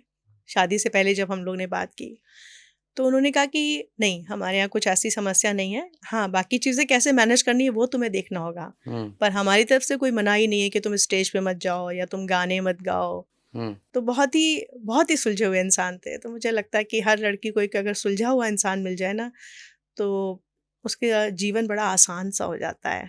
आगे बढ़ने के लिए बहुत ज़रूरी है कि आपका जो साथ में व्यक्ति है, वो आपको सपोर्ट करे, जी, और हम लोग भी उन्हें हर तरह से सपोर्ट करते हैं। तो ये म्यूचुअल बात होती है, किसी एक का दोष नहीं होता उसमें। जी। पर ये ज़रूरी है कि जो भी आपका जीवन साथी है, लड़की का लड़का और लड़के के लिए लड़की, वो अगर सपोर्टिव है, तो ज़िंदगी बड़ी आसान सी हो जाती है, समझने वाले हों तो। बहुत अच्छा आपने आपकी सोच है और ज़्यादातर ऐसे बहुत जल्दी डिसीज़न ले लेते हैं कि नई शादी नहीं करना चाहिए, नहीं या करना चाहिए। लेकिन आज भी बहुत सी बच्चे या महिलाएँ या लड़कियाँ जूझ रही हैं कि क्या किया जाए? उनके लिए राखी जी का ये जवाब ज़रूर काम लगेगा मेरे ख़्याल से। अच्छा जीवन में कोई ऐसी बात जिसका गम था या दुःख अभी भी आपके दिल पर दस्तक देता है? बहुत सी चीज़ें चली आ रही होती हैं, हम सफल दिखते हैं ऊपर से, सब कुछ ठीक है। लेकिन कभी शाम को, कभी दोपहर में ऐसा लगता है कि यार वो छूट गया या वो रह गया। इस टाइप से कभी कुछ होता है? मैं उत्तर देने से पहले ही भावुक हो रही हूँ। हुँ, जैसे मुझे लगता है कि मम्मी वक़्त से पहले चली गई, फिर पिताजी और फिर मेरा जीवन साथी। तो 24 घंटे में एक समय आता है जब इन सबको याद करती हूँ कि इनका होना ज़रूरी था। जीवन तो चल ही रहा है बट सबके जीवन में कुछ ना कुछ ऐसी एक बात तो होती है कि सब कुछ ऊपर से अच्छा दिखने के बाद भी हम इस तरीके की बातें फ़ील करते हैं। मम्मी असमय गईं, हुँ, उस वक़्त हम चारों भाई-बहन ऐसा लगता था ज़िंदगी ख़त्म हो गई हुँ, और यही लग रहा था कि अब हम लोग कुछ नहीं कर पाएँगे। सोचा अच्छा। नहीं था कि मम्मी की डेथ हो जाएगी, वो भी इस तरह से हो जाएगी एकदम से। तो वो बहुत बड़ा दुःख था। हम वो जो दसवां तिरही होती तब तक हम चारों भाई-बहन ज़मीन में लेटा करते थे और एक-दूसरे का हाथ कस के पकड़ के सोते थे। जैसे छोटा बच्चा होता है ना अपने हुँ, दूध की मम्मी का। बॉटल हाँ, ढूँढ लेता है अंधेरे में। हमने एक हाथ छूट जाता था तो भी ढूँढ के हम अपनी बहन का हाथ पकड़ लेते थे या वो मेरा हाथ। क्योंकि इतनी असुरक्षा आ गई थी मन में कि अब क्या होगा?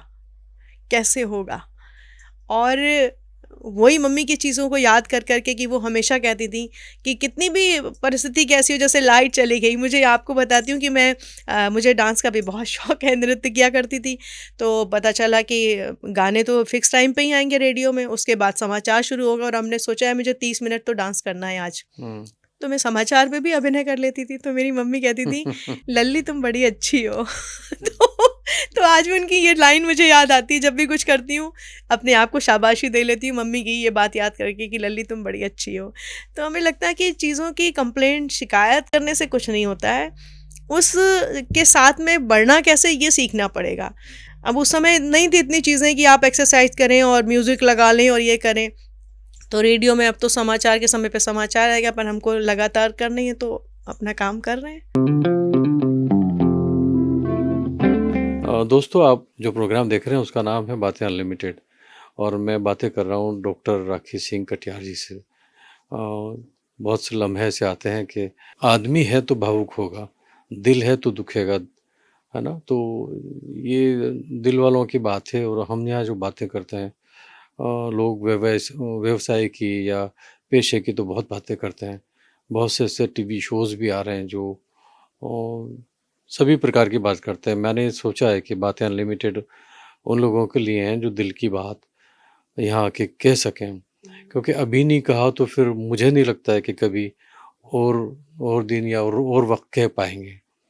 तो मैं कोशिश करता हूँ यहाँ जो आए हैं वो हमारे दोस्तों में से कुछ हमारी बहन जिनसे मैं बात कर रहा हूँ अभी, उनकी बात सुनूँ। यही वो मौका है कि वो जो भी कहना चाहें भरपूर सुनूँ। कोई टाइम का तकाज़ा नहीं है। तो अगला मैं राखी बहन आपसे पूछना चाह रहा था कि बात तो वही है कि सह्याद्री के जाने के बाद बच्चों ने किस तरह आपको और आपने बच्चों को कैसे सँभाला? बच्चों को यहाँ से कुछ कहना चाहोगी? बच्चों को मैंने सँभाला और बच्चों ने भी मुझे सँभाला। मुझे याद है कि इनके जाने के बाद तीसरा ही दिन था शायद और बहुत सारी औरतों के बीच में मैं बैठी हुई थी, क्योंकि जो परंपरा के हिसाब से बिंदी और ये सब लगाना बंद कर देते हैं। तो मेरी बेटी बहुत छोटी-सी थी, कक्षा 5 में पढ़ती थी, पर वो अंदर से गई और सबके बीच में एक बिंदी का पत्ता ला के मेरे माथे पे लगा दिया और बोलती, "मम्मी ये लगा के रहो, मुझे अच्छा नहीं लगता।" हुँ, तो अब उसने लगाया था तो 2-4 महिलाओं के मुँह भी बने, पर उसने बोला, "मम्मी हटाना नहीं, इसको लगा के रखना।" और बच्चे हमेशा ये करते रहे कि आप मम्मी जैसे रहती हो वैसे रहो। पापा को पसंद नहीं था कि आप रो, तो आपको रोना नहीं है। तो इस तरह से बच्चों ने मुझे सँभाला, इस तरह से मेरा साथ दिया कि आप जो चीज़ें करती हैं वो आप करती रहो। हाँ, ठीक है, मैंने भी, क्योंकि दोनों की भूमिका आसान नहीं होती, मम्मी और पापा दोनों बनना। क्योंकि पापा जब रहते हैं तो पापा डाँटते भी हैं, फटकारते भी हैं। तो मेरा कभी-कभी मुझे बच्चे खुद कहने लगे कि मम्मी आप किसी बात पे हमें कुछ मना भी तो किया करो। अगर बच्चे कहेंगे मम्मी ये मन है ले ले, तो मैं कहती ले ले। मैंने कभी ना नहीं करा। तो मेरे बेटे ने कहा कि कभी ना भी किया करो मम्मी, हमें लगता है तुम मना करो, तुम नहीं करती हो। पर मैंने कहा पता नहीं मेरे मन में कहीं पे लगता है कि शायद मैं पता नहीं इंसाफ़ कर पा रही हूँ, नहीं कर पा रही हूँ कि आपको हर वो चीज़ उपलब्ध कराऊँ जिसके आप हकदार हैं। तो अगर ऊपर वाले ने मुझे इस लायक बनाया मैं करवा सकती हूँ, तो इसलिए ना नहीं करती हूँ। मुझे बहुत ऊपर वाले का शुक्रिया कि भगवान ने मुझे बहुत समझदार और बहुत प्यारे बच्चे दिए हैं। और मैं जैसा आपसे उस दिन कह रही थी कि हम एक बात कहेंगे अगर बुरी ना लगे, खुदा करे तुझे इस दौर की हवा ना लगे। तो बच्चे जो हैं वो जिस तरह के हैं वैसे ही बने रहें, वैसे ही अ, ईमानदार हैं, बहुत समर्पित हैं परिवार को लेके, अपने काम को लेके। तो बस जीवन में इसी तरह से आगे बढ़ते रहें। आप उनको डायरेक्ट, मैं चाहूँगा कि कैमरे में देख के उनको कुछ जो कहना चाहें वो कहें उनसे आज, ये मौका है। ऐसे बहुत कम ज़िंदगी में मौके आते हैं जब पेरेंट्स सबके सामने बच्चों को कुछ कहें और बच्चे अपने वालिदैन के लिए कुछ कहें। तो बातें अनलिमिटेड ये वो कार्यक्रम है जिसमें दोनों को कहने का मौका देता है। तो मैं चाहूँगा कि राखी जी आप थोड़ा, आज मौका भी है, दस्तूर भी है, आप बच्चों से दिल की बात कह दें आज कैमरे में। सबसे पहले मैं शुभेंदु से कहूँगी, मेरा बेटा जिसे मैं प्यार से शुभू कहती हूँ। अ, शुभू बहुत ही सपोर्टिव है, बहुत अच्छे से सारी चीज़ें करता है। तो बस यही कहूँगी बेटा कि तुम अपने अंदर वो आत्मविश्वास बनाए रखो और वो इंसानियत का जज़्बा जो तुम्हारे भीतर है उसे हमेशा रखना, क्योंकि वो तुम्हें सबसे भीड़ से अलग हटा के खड़ा कर देता है। जिस तरह का तुम चीज़ों के प्रति दयालु होते हो, लोगों को सहायता करना चाहते हो, तो ये सारे गुण तुम्हें ईश्वर ने दिए हैं और उन्हें बनाए रखना। और दूसरी बात ये है कि अपने आप में विश्वास कायम रखना बहुत ज़रूरी है। कभी-कभी किसी परिस्थितिवश तुम जब निराश हो जाते हो, तो वो निराशा नहीं लानी है, क्योंकि निराशा से कुछ किसी का भला नहीं हुआ है। Very true. दूसरे का भी भला अगर करना है, तो तुम्हें पहले सकारात्मक और आशा से भरा हुआ होना होगा। तो मैं यही चाहूँगी कि शुभू, तुम बहुत प्यारे हो, लेकिन अपने अंदर ये सारी चीज़ें कायम रखना। और बिटिया से ये कहना चाहूँगी, प्रशस्ति नाम है उसका, कि बहुत अच्छे से सब कर रही हो, आत्मविश्वास भी तुम्हें बहुत अच्छा है और मम्मी को इतने अच्छे से सपोर्ट करती हो। मैं जहाँ पे आपको बताऊँ, आज भी जब मैं कभी-कभी निराश या लो फ़ील करती हूँ, चाहे मैं अपनी कंपनी में बैठी हूँ, तो मैं अपनी बेटी को फ़ोन करती हूँ और मैं उससे कहती हूँ कि मुझे बहुत लो फ़ील हो रहा है। और वो तब से ही कहती कि मम्मी बस आप पहले घर आ जाओ। और मैं घर आती हूँ और पता नहीं उसके गले मिल के मुझे बहुत अच्छा-सा महसूस होने लगता है। मुझे लगता है कि कुछ गड़बड़ था ही नहीं। तो बस प्रशस्ति, जो तुम्हारी ये ख़ासियत है इसे बनाए रखना और याद रखना कि बस तुम दोनों, सबके बच्चे सब माँ-बाप को प्यारे होते हैं, पर तुम लोग मेरे लिए बहुत ख़ास हो। अगर मुझे आप कामयाब मानते हैं, तो उस 100% में से मैं 90% जो है वो अपने बच्चों को श्रेय देती हूँ। कि जो भी कुछ कर पा रही हूँ, बाहर जाती हूँ राष्ट्रीय स्तर पे या अंतर्राष्ट्रीय स्तर पे, इन सब का आधार जो है वो प्रशस्ति और शुभेंदु में है। तो बहुत सारा प्यार, बहुत सारा आशीर्वाद तुम दोनों को। हमारी बहुत-बहुत शुभकामनाएँ आपके साथ में हैं कि बच्चों का और आपका ये जो प्यार है बना रहे। अच्छा, अब एक और मरहला है, एक और बात मेरे ज़हन में घूमती रहती है कि हमारे जीवन में कुछ एक या अनेक जो या 2-3 लोग ऐसे आते हैं, जैसे कोई साथी, सखा जो बचपन से आपको या आपके साथ रहा है और आपसे कहता है कि तू फ़िक्र मत करना, मैं हूँ ना। अगर है तो ये बात सही जगह है, उसको भी थैंक यू आप कहिए। मेरी मित्र है यहाँ पे श्यामा सिंह, हुँ, और वो बहुत ही सकारात्मक, बहुत पॉजिटिविटी से भरी हुई हैं। हुँ, और मुझे जब कुछ अच्छा नहीं लगता है, कुछ है, तो मैं उन्हें कॉल करती हूँ, कोई भी समय हो। तो वो हमेशा मुझे बहुत उस बात से उबारने में मदद करती हैं। मैं उनसे कहूँगी कि श्यामा मैम बस ऐसे ही प्यारी बनी रहो। और उनके साथ मैंने कुछ यात्राएं भी की हैं, तो यात्रा में भी वो बहुत बड़ी नहीं है मेरे से, लेकिन फिर भी मेरा एक बड़ी बहन की तरह ख्याल रखती हैं, दोस्त की तरह प्यार करती हैं। तो श्यामा मैम आप ऐसी ही बनी रहना, और आपकी हमें बहुत ज़रूरत है। और एक और है माणिक सर की जो वाइफ हैं, मैंने गुरु माता जी भी बोलती हूँ और भाभी कहती हूँ, सावित्री मृगेश जी। वो इतनी अच्छी इंसान है कि उन्होंने मतलब उनसे मिलते हैं तो वो हमारा एक परिवार है।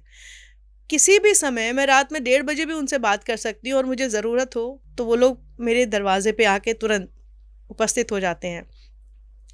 इसे मैं अपना सौभाग्य मानती हूँ कि मुझे ऐसे लोग मिल गए, और अब मैं एक पारिवारिक बंधन में जैसे बंध गई, और बड़ा प्यारा सा बंधन है ये। मैं बहुत बीमार हो गई थी, पिछले वर्ष की बात है, और दोनों लोग मेरे गुरुजी और गुरु माता जी, उन्होंने मेरी इतनी सेवा की। सेवा मतलब सुबह से वो हॉस्पिटल में नाश्ता, खाना, चाय समय पे पहुंचाना। अब मेरे बेटे ने बहुत कहा कि नहीं दादी, वो प्यार से दादी कहता है उन्हें कि नहीं आप मत कीजिए, हम लोग को संकोच लग रहा है, इस उम्र में वो लोग हमारी इतनी वो कर रहे हैं। तो उन्होंने कहा अरे तो क्या है, हम जो कर सकते हैं करेंगे जी। तो वो चीज़ें जब भी सोचती हूँ तो लगता है कि ऐसे दुर्भाग्यशाली नहीं हूँ, सौभाग्य की बातें भी हैं कि ऐसे लोग मिले हैं मुझे कि जो मुझे इतना प्यार करते हैं। तो वे कहूँगी भाभी आप ऐसे ही रहना, उतनी ही प्यारी बनी रहना, और हमारे संबंध ऐसे ही मधुर बने रहें। बहुत बहुत प्रणाम करती हूँ आपको। और एक मेरी छोटी बहन है, तो मेरे से 5 साल छोटी, जूली, लेकिन बचपन से मैंने देखा वो वैसे ईश्वर ने उसे बड़ी परिपक्व थी, बड़ी समझदार सी, बहुत मैच्योर। तो आज भी मैं जब चीज़ों में उलझती हूँ और मुझे समझ नहीं आता है क्या करना है, तो मैं उसे ही कॉल करती हूँ और कि ऐसा ऐसा हो गया, और वो बड़े, उसे देर भी नहीं लगती बताने में, एकदम बहुत जैसे गाइडेंस एंड काउंसलिंग का कोर्स कराओ, वो फटाक से उसका कुछ समाधान दे देती है मुझे कि अच्छा ऐसा हो गया तो ऐसा कर लो। और मुझे लगता है अरे ये तो मैंने सोचा ही नहीं था कि ऐसे हो सकता है। तो जूली तुमसे भी मैं यही कहना चाहूँगी कि तुम स्वस्थ रहो, आनंदित रहो, और ऐसी ही बनी रहो। अब मेरी उलझनों को जो तुम समाधान दे देती हो तो मुझे बहुत अच्छा लगता है। और कोई ऐसा मित्र आपको जो याद आता हो कभी, उस दरमियान जब आप आकाशवाणी में थी या अपना जीवन का सफ़र तय कर रही थी? जनरली सब ऐसे हालात होते हैं कि शादी के पहले और शादी के बाद, तो शुरुआत के दिनों में जब हम स्कूल कॉलेजेस में होते हैं तो कुछ लोग ऐसे मिल जाते हैं या मिल जाती हैं जो हमेशा याद रह जाती हैं, उनकी कुछ बातें जी, हैं। बहुत अच्छा सवाल आपने किया है। आगरा में डॉक्टर रंजना बंसल हैं, जो कि अशोक ऑटो सेल्स की मालकिन हैं। उनकी माँ शशि प्रभा बंसल जी।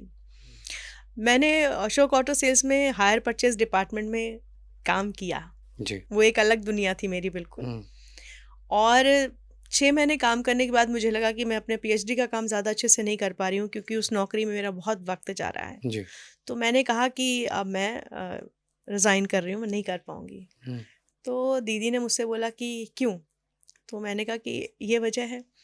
तो उन्होंने कहा कि ठीक है, तुम्हें लगता है तुम मत करो नौकरी, लेकिन तुम जब तक, उन्होंने मुझे एक बहुत बड़ा जो है वो 3 BHK फ्लैट दे रखा था। फ्लैट क्या, पूरा ज़मीन वाला घर था, अपने घर के पीछे ही बना था उनके, कि जब तक तुम आगरा में हो तब तक तुम यहाँ रहो, और ये तुम्हारा एक परिवार है। बच्चे तुमसे इतना प्रेम करने लगे हैं 6 महीने में। तो मैं थोड़ी संकोच हो रहा था, मुझे बोली नहीं नहीं कुछ नहीं, तुम्हें यहाँ रहना है, और जो भी तुम्हारे पास थोड़ा बहुत समय होता है तुम हमारे बच्चों के साथ रहना, वो भी तुमसे कुछ अच्छा सीखेंगे।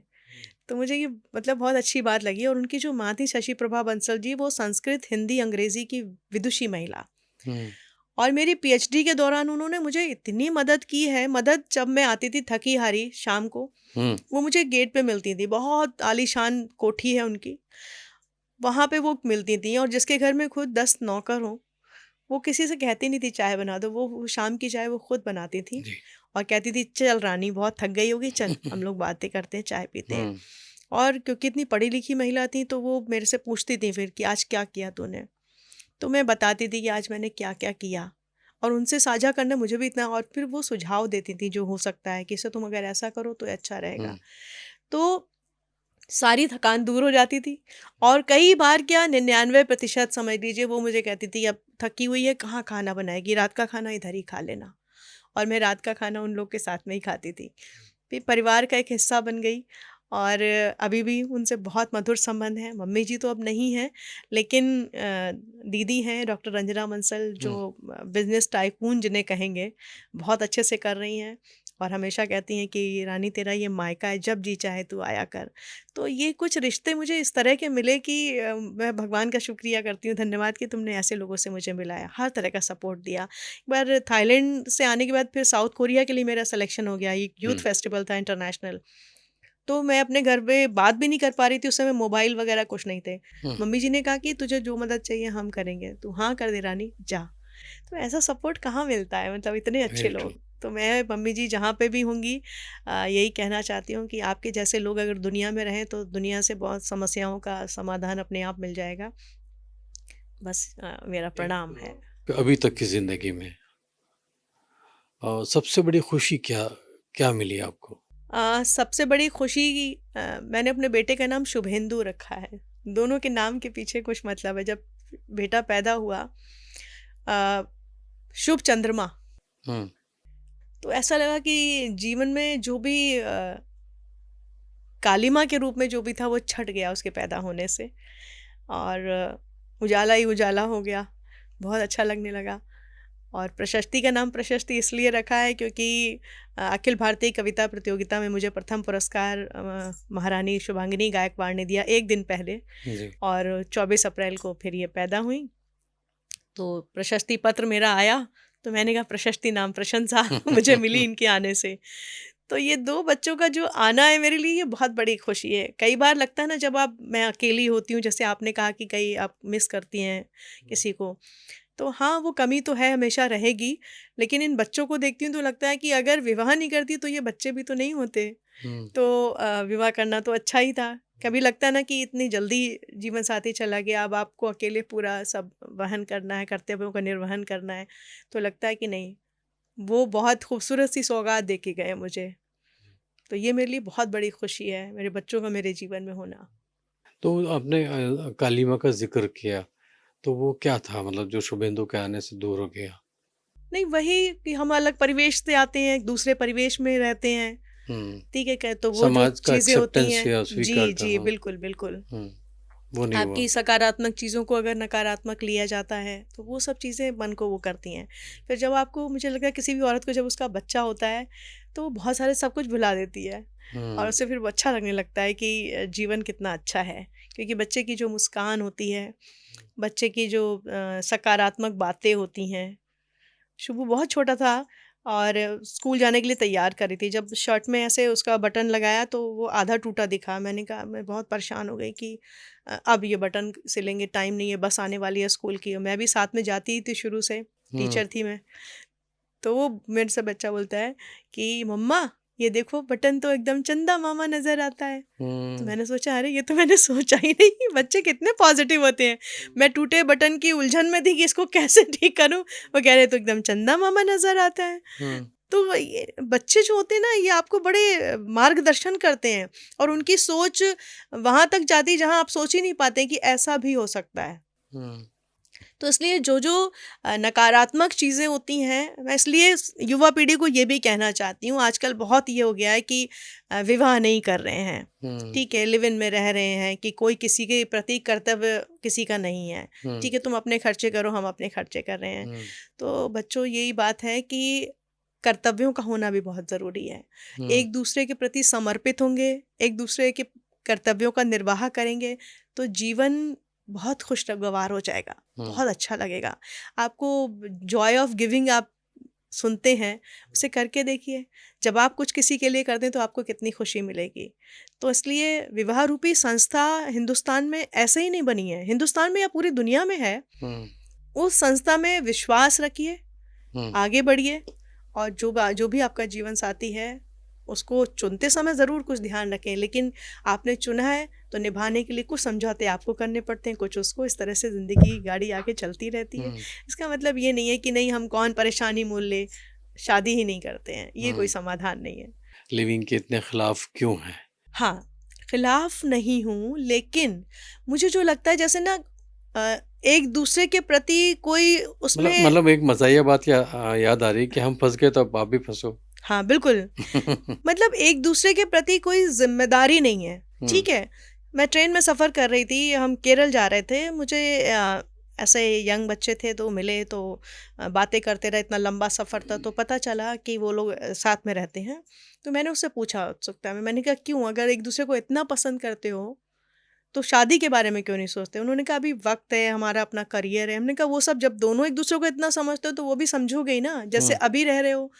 तो उसने कहा नहीं, अभी क्या है कि फिर हम बंधन में बन जाएंगे, कल को बेबी होगा तो फिर मैं इसको किक आउट नहीं कर सकती हूँ।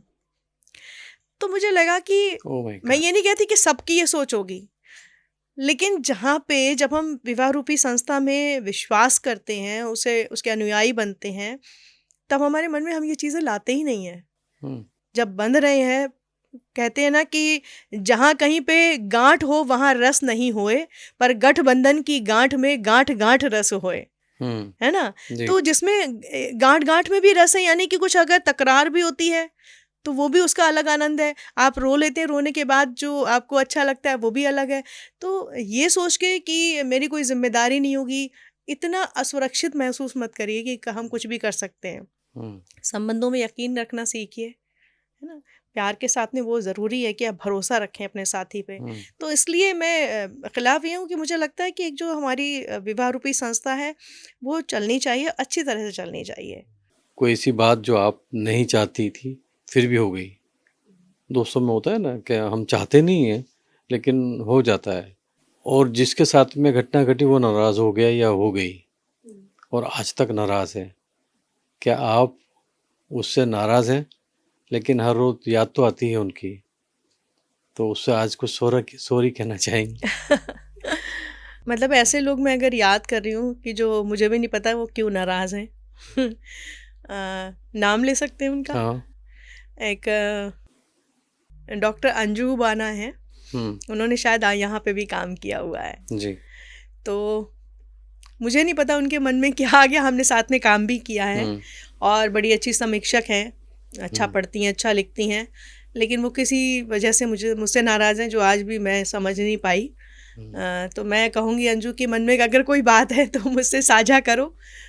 हो सकता है मेरी गलती हो तो मैं ज़रूर माफ़ी मांगूंगी, और अगर नहीं है तो मित्रता बनी रहनी चाहिए, बस।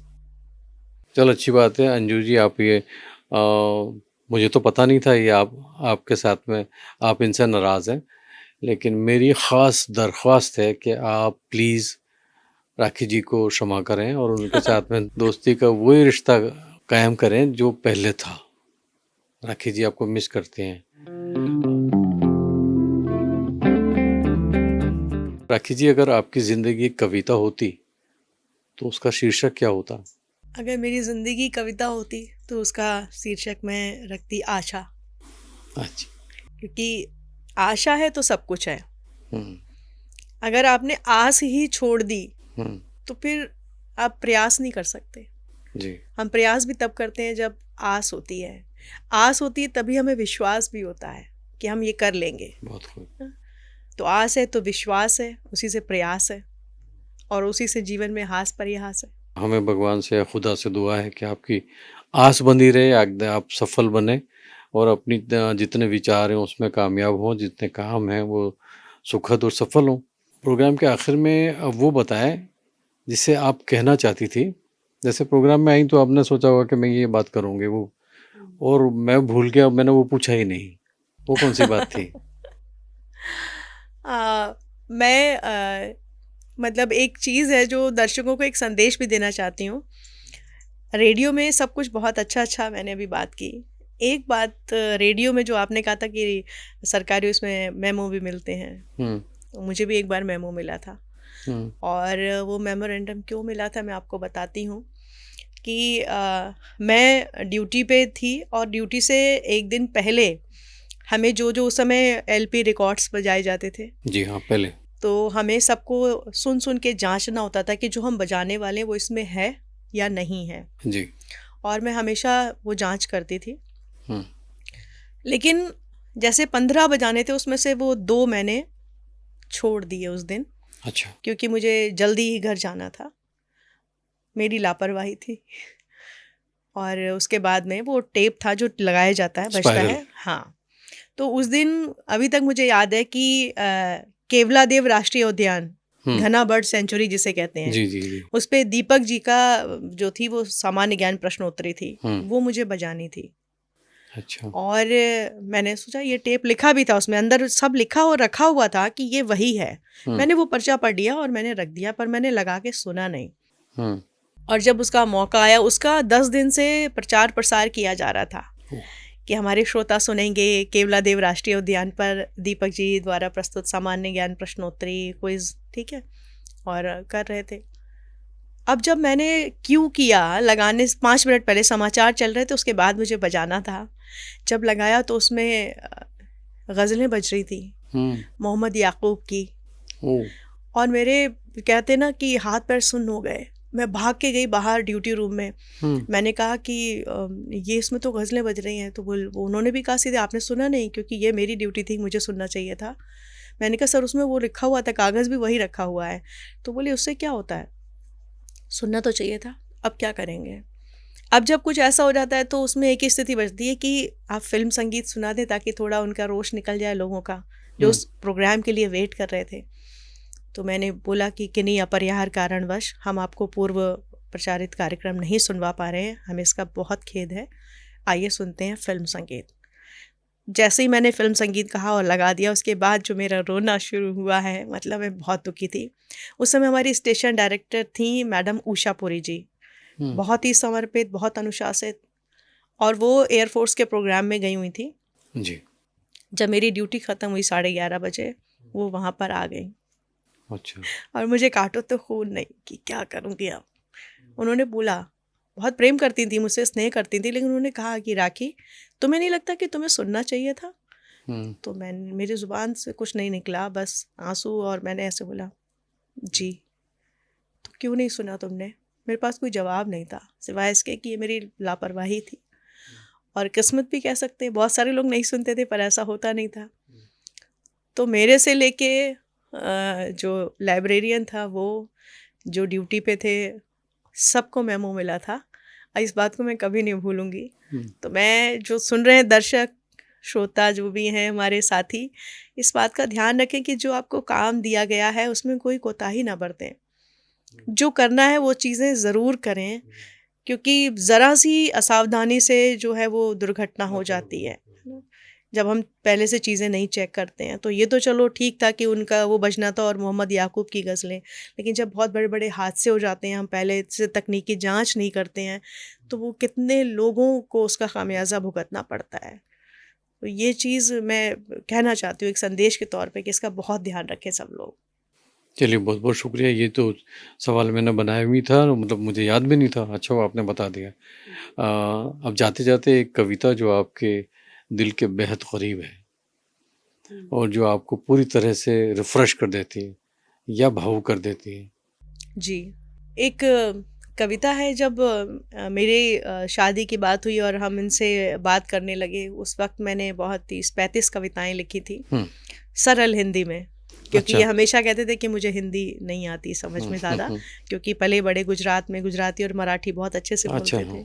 तो एक कविता मैंने लिखी थी कि खुशी की इमारत के लिए नहीं चाहिए ईंट और गारा, खुशी की इमारत के लिए नहीं चाहिए ईंट और गारा, बस एक एहसास खूबसूरत और प्यारा कि जो कुछ भी मेरा वो सब हो तुम्हारा, कि जो कुछ भी मेरा वो सब हो तुम्हारा, मैं थोड़े में भी कर लूँगी गुजारा, पर चाहिए तुम्हारा प्यार सारा। बहुत अच्छी बात। तो उस समय वक्त कहते थे ये कि ये समझ नहीं आती है। फिर शादी के कुछ दिनों बाद मैंने कहा कि आप कुछ हाथ में पैसे वैसे नहीं देते हो। उस वक्त तक सैलरी जो है वो बैंक में जानी शुरू हो चुकी थी जी। तो ये बोले कि सैलरी तो बैंक में चली जाती है, तुम बताओ क्या बात है। फिर बोले अच्छा सुनो, एक तुमने कुछ कविता लिखी थी कि कुछ नहीं चाहिए सिर्फ एहसास खूबसूरत। मैंने कहा अच्छा, आप तो कहते थे आपको समझ में नहीं आता है मतलब की बात तो समझ में आ गई तो हंसने लगे। तो मतलब कविताओं से इतनी चीज़ें जुड़ी रहती हैं ना कि आप कह सकते हैं। और मैं चलते चलते अपनी 4 लाइनें गज़ल की ज़रूर सबको सुनाना चाहती हूँ कि ये मोहब्बत ही है जिसके उस बल पे ये दुनिया टिकी हुई है। कि महफिल है आशनाई की, उल्फत की शाम है, महफिल है आशनाई की, उल्फत की शाम है, ये तो वफा परस्ती मोहब्बत के नाम है, ये तो वफा परस्ती मोहब्बत के नाम है, और हम तो मुरीद आपकी सादा दिली के हैं, हम तो मुरीद आपकी सादा दिली के हैं, फिर किस लिए ऐसा ही वो ये ताम झाम है। और इसका एक शेर जो है बहुत अच्छा लगता है कि जो अच्छे काम जो लोग कर रहे हैं उनकी प्रशंसा करनी ही चाहिए जी कि अच्छे बशर की आइए तारीफ हम करें, अच्छे बशर की आइए तारीफ हम करें, मेरा नहीं है सिर्फ ये हम सब का काम ग्रेट है, बहुत सही और उसकी नज़र में एक बराबर है सारे लोग, बिल्कुल उसकी नज़र में एक बराबर है सारे लोग, कोई नहीं ए राखी किसी का गुलाम है, बहुत बढ़िया कोई नहीं ए राखी किसी का गुलाम है। बातें अनलिमिटेड का एक ही मुश्किल है कि न इसका आखिर है न इसकी शुरुआत है। हम आखिर में भी शुरुआत की बात कर सकते हैं और शुरुआत में भी आखिर की। उस सिलसिले को आगे बढ़ाते हुए हम ये सोच रहे हैं कि एक सवाल और कर लें, फिर राखी जी को इजाज़त दे देंगे कि वो फिर कभी दूसरे कार्यक्रम में हमारे साथ में आएँ और इतनी मीठी और मधुर और बहुत अच्छी बातें, नसीहत आमेज़ बातें हमें सुनाएँ। तो आखिरी सवाल, कई बार कह चुका हूँ आखिरी, बनी ये बिल्कुल आखिरी है। अगर आप आज की युवा पीढ़ी से सिर्फ एक बात कहनी हो आपको तो क्या कहेंगे? सब्र रखें। आज की जो युवा पीढ़ी है बहुत अच्छा कर रही है, बहुत हर चीज़ में तकनीकी बचपन से उन्होंने सीखी है, पारंगत है वो। हम जिन मसलों में हम उलझ जाते हैं हमको लगता है कैसे वो पलक झपकते ही दूर कर देते हैं, पर जो मुझे लगता है कि सब्र की बहुत कमी है उनमें, पेशेंस है ही नहीं। ज़रा सा कुछ हुआ तुरंत निराश हो जाते हैं, तुरंत लगता है अब कुछ नहीं हो सकता है।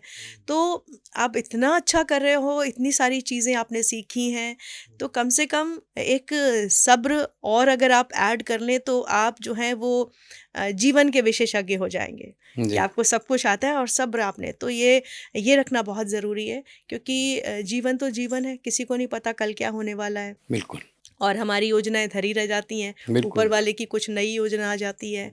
तो अगर कोई भी परिस्थिति हो, अगर हमारे अंदर धैर्य है, धीरज है, सब्र है, तो हम सब्र के साथ उस परिस्थिति से निकल पाएंगे। बिल्कुल सही। चाहे वो आपके इम्तहान की तैयारी हो, प्रतियोगी परीक्षाओं की बात हो, पेशेंस रखिए, निराश मत होइए।